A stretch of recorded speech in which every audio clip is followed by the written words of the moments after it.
Ole Miss Rebels. As Mississippi's flagship university, we dig deeper, see farther, work harder. We pioneered human organ transplants. We helped prove Einstein's theory of gravitational waves. We are conducting life-changing research that solves the problems of today. We are Ole Miss, transforming lives and the world. Hey, welcome to the POMcast with Stephen Willis. We're going to start in a few minutes, but I want to tell you to hit up our social sites, retweet, share, comment, like, do all of that stuff. It can only help us out and it'll make the show even better. But we're getting ready to give you a lot of good Ole Miss information, and I just thought I would tell you that because the POMcast is starting. Well, it's starting right now. Wait, no, that's a little early. It is starting right about now.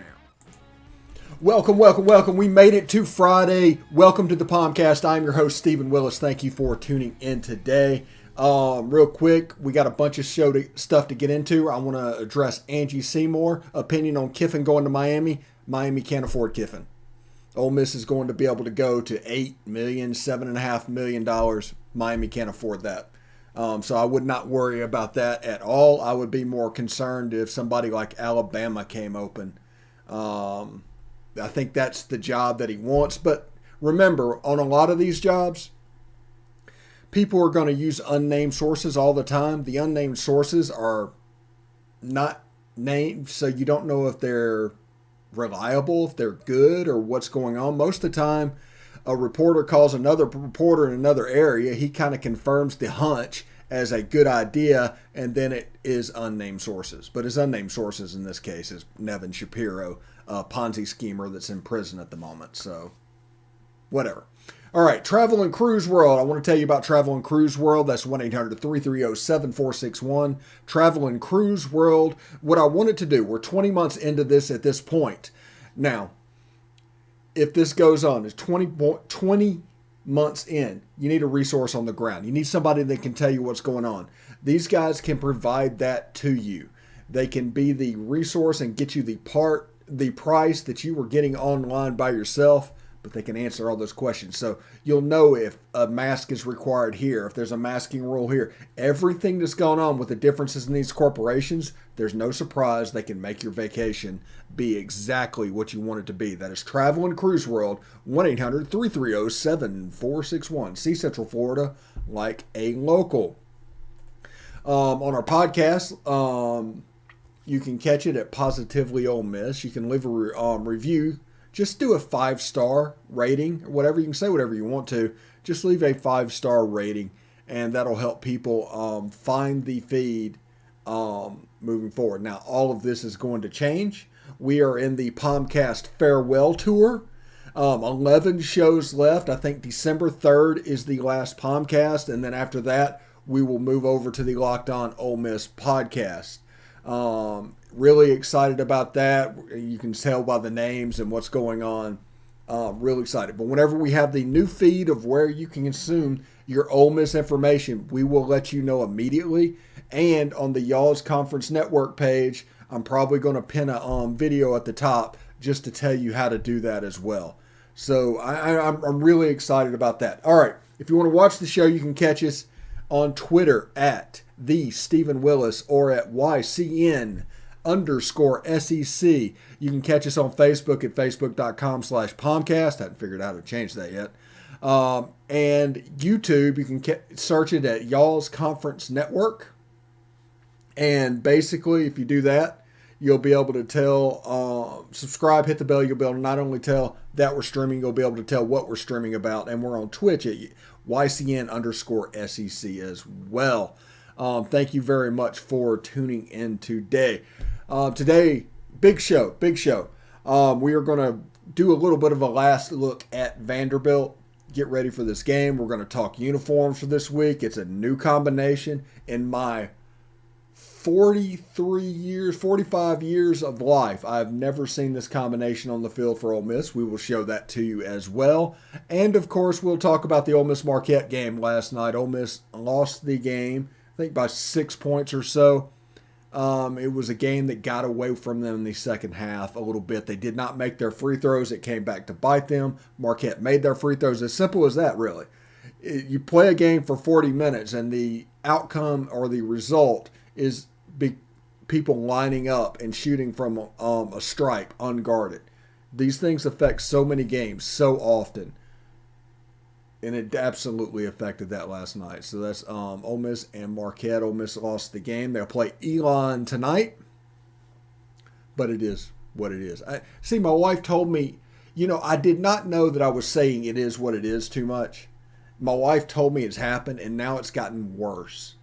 It is absolutely weird.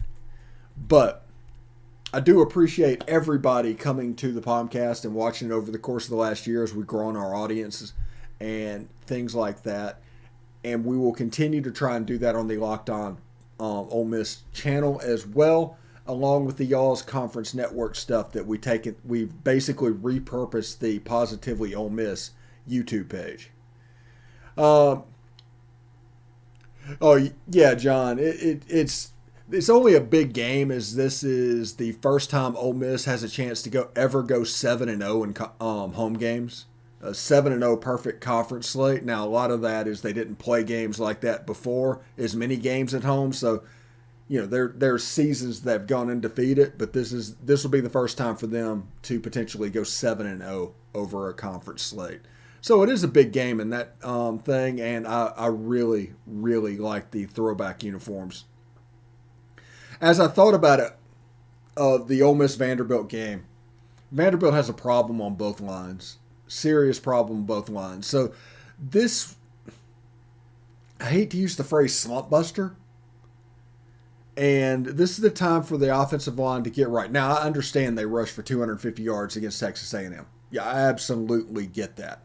But it is time to establish the run and work the RPO game and get right for Thursday night. Even though they do different stuff, this is a chance for you to get right yourself before Mississippi State. That's a big game as well. That's a chance for Ole Miss to go 10-2 in the regular season for the first time. I think it's the first time. I don't know about that, but, we'll see. I don't know if Ole Miss has ever won 10 games in the regular season. Like I said, part of that is them not playing many games back then, but, it is what it is. But they have a chance to win 10 games. And Ole Miss has never won 11 games in a season. So all of these are on the table. But without that, you have to win what's in front of you. You have to go 1-0 each week. Ole Miss has to win 3 games. And they're going to get progressively harder from here on out. If Ole Miss beats Vanderbilt, that'll be the easiest of the 3. That's no offense to Vandy, but that is kind of, you've kind of earned that. Mississippi State is a good team. I'm expecting a little bit of a war. That game is going to be so much fun. There are people that live in Mississippi, and I get that this game to them is something that they're afraid to lose as opposed to want to win. That's what the Egg Bowl became, and the toxicity that started growing from the 90s into the 2000s and into the Hugh Freeze and Dan Mullen era. People were afraid to lose that game. They didn't necessarily want to win that game. They were afraid to lose that game. And I understand in the state of Mississippi that attitude permeates most everything. But down here where I am, it's a little bit of a different story. I honestly don't have that much hatred for Mississippi State. I don't have that much hatred for LSU. It's one of those things where every bit of energy that I have is invested in Ole Miss sports. And we might compete for 3 hours a day, but once that is over, I literally could care less about you after that. It's a weird tech that I have. I'm built a little bit differently, but then I'm not living in and around them. Now, I grew up in Simpson County. I spent the first 23 years of my life in Mississippi and went to Ole Miss and all of that stuff. But once I got out of the state and joined the military and came back and left to go to Tennessee, the rivalry hit a little bit differently. And people need to keep that in mind just as much as they keep in mind the trials and tribulations that could go for people that live inside the state of Mississippi. I mean, just understand that back and forth. It's not a situation where you have to look at it one way, because like I don't like it when somebody from, say, Holmes County, Mississippi, tells me that I don't understand what's going on and I need to do it this way and I need to do that because I don't get it. And it's like, no, it doesn't work this way. It works this way and you don't like it and you're difficult because you spend a year talking noise to them. So you need to back that up. That's the reason that's afraid to lose, is everybody talks noise to people. I don't talk trash. And it goes back to the thing that I genuinely don't care one way or another about others' program. Everything and all the energy that I have is based on Ole Miss sports and ways to make it better. I told you, I'm a fan of the program from a program level. I'm built a little bit differently. I understand that. But it's a game where I don't talk trash to Mississippi State people, and as a result, they don't talk trash to me. We're friends. We go back and forth. We do whatever we have to do, not necessarily about the game, but we don't talk trash to each other. And if you're not careful talking trash, that talking trash escalates and escalates and escalates, and eventually it becomes toxic. So I'm not telling you to not love Ole Miss sports. I'm telling you that what they do does not matter. And I'm telling you that if you invest all of your time into Ole Miss sports, not the hatred of another program or what's going on, even though I know it's hard, I get that, it's going to be so much enjoyable, and you can actually enjoy the Egg Bowl. I am genuinely looking forward to a Thanksgiving night game. Win or lose, Mississippi State's a good team. But I'm genuinely looking forward to that game because it's not something to where I'm just dreading losing that game. Thanks, John. So the Vanderbilt game, like I said, it's a big game because Ole Miss has a chance to be 7-0 at home for the first time ever, and an undefeated home season for the first time since 1993. See, the benefit about that, the reason that goes back and forth, is Ole Miss has traditionally alternated LSU and Alabama. So you got one difficult game every year, and it's going to be difficult to have that consecutive win streak because of that. But this year, got Alabama on the road, LSU at home. They were down. It is what it is. Ole Miss was able to win that game. Actually, Ole Miss was able to dominate that game. But yeah, there you have it. Looking at the uniforms. Just a second. I need to change the duration real quick because I forgot to do that because I'm super awesome.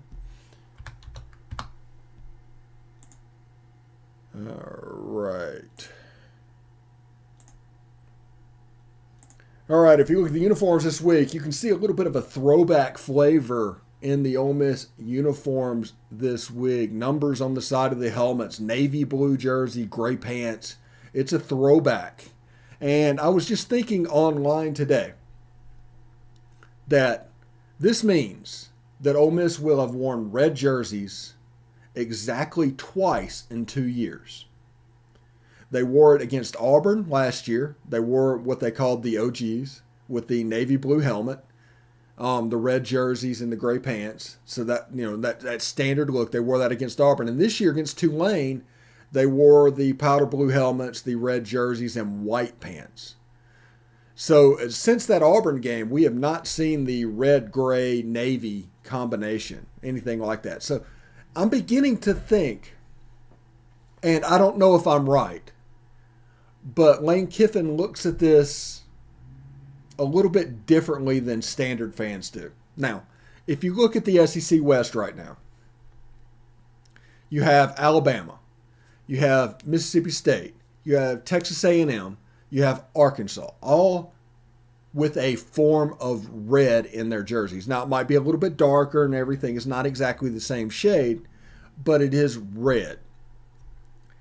So, in the Navy side of the house, or on the blue side of the house, You have Auburn. Auburn wears navy blue. Ole Miss wears navy blue. Nobody wears powder blue. And if you see it, powder blue is worn like 4 times a year. Navy blue is worn like 2, and they break out the red jerseys once a year. So I'm wondering if it's time to think about these jerseys and the uniforms at Ole Miss, especially the red ones, like LSU thinks of the purple ones. Or Tommy Tuberville back in the day thought of the blue ones. I'm curious about that because, I mean, this feels intentional after 2 years. It feels intentional. And, you know, Lane Kiffin wants things a certain way. Lane Kiffin's going to get whatever he wants. He can go out and we can do powder blue jerseys every single time we take the field as long as he stays. Because at the bottom line is if he wins 10 or 11 games and it's a special season, he becomes instantly the most powerful man in Mississippi if he wants it. Instantly. But the red jerseys haven't broke them out against Tulane. We broke them out against Auburn. We're powder the last 2 years against LSU. I expect navy blue. I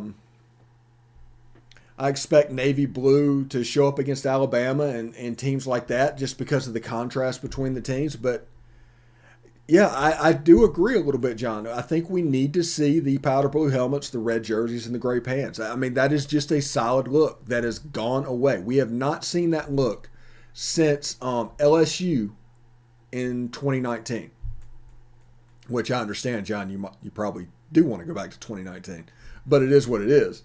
But yeah, it's just an interesting situation and dichotomy when you deal with these uniforms and what's going on. I'm pretty fired up. But Saturday against Vanderbilt, the numbers on the side of the helmets, the navy blue jerseys, the gray pants, it's going to look like 1960 out there, running around with the helmet decals and everything going on, like the Navy jersey. Yeah, seriously. Time machines. We need to hold off on the time machines, or you can just catch up with me in a couple of years when you catch back up. So that's where we're at with the uniforms. I'm expecting this. This is one thing that nobody's talking about and nobody will. So I'm going to increase speculation. Okay? Let's say that. We'll increase speculation is what we'll do. We'll make it up because I have nothing that backs this up. This is something I am going to pull out of thin air. So get ready for this. If you need a second, let me know. I think the navy blue helmets are not being worn against Vanderbilt because there are no navy blue helmets. Those helmets are on their way to get painted white for the Mississippi State game. I'm expecting all white for the Mississippi State game. That is my expectations for that game. All white, white helmet, white jersey, white pants. That is what I'm expecting for the Egg Bowl. Again, I pulled that out of nothing. I have nothing to back that up. Except the fact that when was the last time we saw the Navy helmets? And how long does it take to paint them? I think it takes 2 or 3 weeks to do the order from beginning to end to get them back. So I think it's going to be white, white, white in that game. So if it happens, I do want all the credit because I materialized this idea out of nothing. If it doesn't happen, do not blame me because I came from nothing. There we go. So it's all reward, no risk. I like that. That kind of works out a little bit. But I'm expecting icy white for the Egg Bowl. I wish they could do it with powder jerseys. I like the powder numbers and all that. They need a white jersey that has the powder outline, and then they can do the white helmet and all that. Yeah, I think that would look fantastic. That could be a surprise game. I like I said, I'm pulling it from nothing. I know nothing. But it's something I would look forward to seeing. So, let me do that real quick.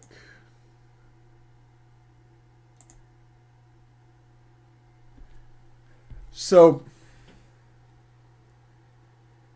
Ole Miss lost to Marquette last night. I think it was 78-72, 76-70, somewhere in there.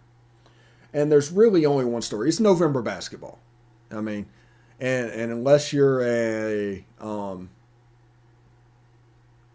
LSU fan or a Kentucky fan or an Alabama fan, November basketball is November basketball. You know, it is what it is. But Ole Miss lost that game, and losing that game means they potentially lost a chance to play West Virginia, to play other resume-building teams down the road by losing that first game. And you all get that. That happens from time to time. But the game against Marquette, they actually came out and played pretty well. They had a section to where they went a little bit cold in the second half, especially towards the end. And they didn't do well at all from the free throw line. They make their free throws, they win that game. And they advance, and everything is in front of them. But they didn't make their free throws. The other team did. The other team was 13 of 15 or something like that. And Ole Miss was like 6 of 15. It doesn't take a mathematician to know that the margin of victory that Marquette had was in those shots. So it's kind of a little bit of a pain. You know, you see that. You see the potential of this team. You can see everything. They play fast. They're fun. I like Brakefield. I like Brooks. Jarkel Joyner is just really good. And then, you know, you can see Austin Crowley developing, and Luis Rodriguez is doing Luis Rodriguez things. And you need a little bit more work from Matthew Morrell, but whatever. He's going to get there. And yeah, they're right there. They're close. Now, I don't know if this team is close enough to catch somebody like Alabama or Arkansas this year. I don't know if this is one of those teams. We have to get to SEC play and see how this develops before anything happens. I'm not going to make an sweeping opinion off one result or after 3 November results. You don't know what you have in a basketball team in the SEC until February, because you don't start paying attention until conference season, and then it takes 2 or 3 games for that to get going. I mean, it is what it is. You know, the SEC network has made SEC basketball good. It hasn't changed the mindset of the fans. And that's important. It hasn't changed the mindset of the fans. And the fans don't start paying attention until January. They might pay attention then in the Big Ten. They might in the Big 12. They might do all of that. They don't in the SEC. So I'm not going to get all worked up and all bent out of shape because of a November loss. I'm just not. I'm not a type person that looks at an individual game. I'm a program guy. And Ole Miss played pretty well. They just did not make free throws. Now, how do you fix that? I don't know. Whenever we have a bad free throw shooting team, we have a bad free throw shooting team. It doesn't get fixed throughout the season. Now, whenever you have a good free throw shooting team, just like that, it's going to travel throughout the whole season. So I'm looking forward to seeing what they can do. They need to close strong and win some games in the non-conference. And whenever conference play starts, which is pretty difficult, it's pretty hard, they need to come out and perform. But you can see things. Jamin Brakefield is coming along. You know, Jarkel Joyner. You can see what they're planning to do. I just don't think they're there yet. And like I said, those cold spells, you know, you got to work on eliminating those. There was a missed free throw, or like they missed a 3-point shot, got the rebound, missed a 3-point shot, got the rebound, missed a 3-point shot. I mean, yeah, there's not a lot you can do there. I mean, it's bad luck. Now, I'm not sure Luis Rodriguez can make those shots, but I'm not sure I want him taking 2 of them. So we'll see whenever this team moves on into the SEC play and in January of exactly where we stand. I don't think it's a situation to where we should be overly concerned. They play Elon tonight. We'll see how they do. I think Ole Miss should rebound with a win if they lose that game. I mean, I think it might be a high school team. I don't know. Playing in the 8th place game in the Charleston Shriners Classic. But whatever. It's one of those things. Also, Like I said, Alabama, LSU, Arkansas, those are legitimately good basketball programs. And I haven't even said Kentucky. I haven't even said Tennessee. Auburn's good.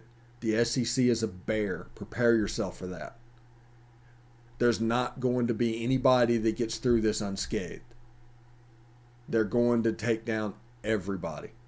The SEC West in basketball is becoming what the SEC West is in football. You need A&M. Mississippi State is supposed to be good this year as well, but you need A&M, Auburn, and Ole Miss to be good, and you've got a little bit of a bear on that side of the conference. And then Kentucky in the East, whatever they do, they have Florida, they have Tennessee, but they also have Georgia, and I think they have South Carolina, and Vanderbilt that might be improved. So the SEC East kind of looks like the SEC East does in football, and the West is becoming what the West was in basketball. It's absolutely crazy. Anyway, I want to thank everybody for tuning in. This is the 11th show to the final POMcast, and we're going to, when I find the links to where the new show is going to be, I'm going to post them so you can find them as well. So we can try and keep as much of our audience as we built over the year, and we will make sure that you are what you need to be. I'm still trying to figure out if we're going to live stream, if we're going to chat, things like that, but we'll work those out over the next couple of weeks. But December 13th, it starts. Locked On Ole Miss podcast. Tune in for that. You'll be able to catch us on all your podcatchers. It'll have its own YouTube page. It'll be nice and monetized.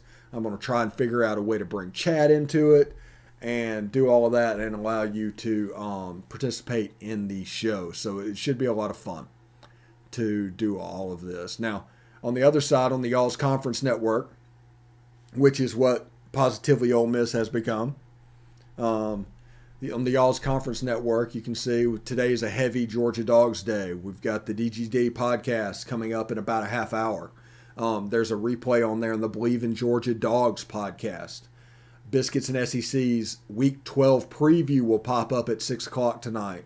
Tune in for that and to go along with the podcast. So thank you very much. Like I said, we're going to build this. We're going to keep trying to find people to put content on the Y'all's Conference Network so it can be a place where you can go get information about your team without all the other stuff that's going on. Because this is, in the end, this Y'all's Conference Network, I view this as a financial network. It's a way for everybody to kind of pool their resources and sell ads based off a whole number. So if 20,000 people are subscribers of all the people that you are echoing your shows to, and your subscriber base is 1,000, all of a sudden you have 20 times more selling power.